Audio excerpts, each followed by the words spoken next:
Ini adalah J2 T1 1.5 liter turbo 2-wheel drive dan ini anak penyu. Usianya baru 1 hari. Nama dia Kasim, aku bagi. Dan ini pula J2 T1 2.0 liter turbo all-wheel drive.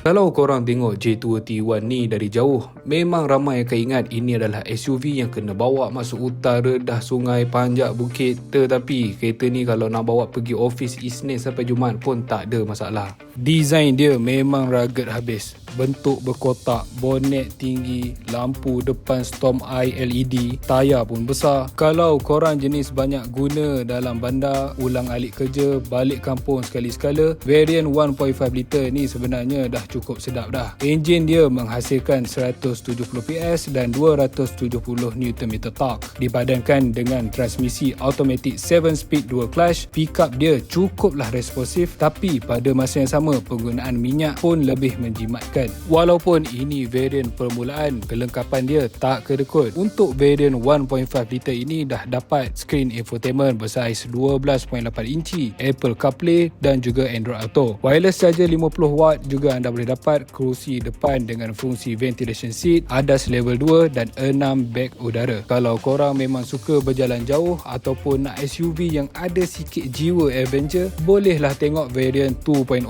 liter turbo all-wheel drive ini. Enjin dia menghasilkan 245 PS dan 375 Nm torque. Memang terasa lebih power bila tekan pedal tu. Tambah pula dengan sistem intelligent all-wheel drive bersama 7 mod pemanduan. Jadi kalau jalan basah, jalan batu ataupun jalan kampung yang tak berapa kampung sangat, dia memang lebih solid lah. Rim dah naik ke 19 inci, ada panoramic sunroof, memory seat untuk driver seat, kerusi penumpang depan siap ada leg rest. Screen infotainment dia boleh tahan besar juga, 15.6 inci, audio Sony dengan 9 speaker dan juga ambient lighting. Apa yang aku suka pasal T1 ni, walaupun rupa dia memang rugged, tapi bila masuk ke dalam kabin terus rasa macam dua karakter yang berbeza. Suasana dia lebih premium dan yang penting tak rasa macam SUV yang terlalu fokus kepada off-road. Dari segi harga pula, variant 1.5 liter turbo 2-wheel drive ditawarkan pada harga RM129,800, manakala variant 2.0 liter turbo all-wheel drive ditawarkan pada harga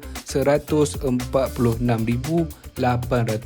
Beza harga di antara dua variant ini cuma RM17,000. Kalau nak SUV bergaya untuk kegunaan harian, 1.5 liter turbo dah memang cukup menarik. Tapi kalau nak lebih power, lebih banyak features, 2.0 liter all-wheel drive memang lagi syok. Sebelum aku tamatkan video ni, selain memperkenalkan J2 T1, J2 Auto Malaysia juga mengambil peluang untuk menunjukkan komitmen mereka terhadap pemeliharaan alam sekitar menerusi kerjasama dengan Turtle Conservation Society of Malaysia, dan kami sendiri berpeluang menyertai aktiviti melepaskan anak-anak penyu ke laut sebagai simbolik kepada usaha tersebut. Banyak betul anak-anak penyu ni. Bye Kasim.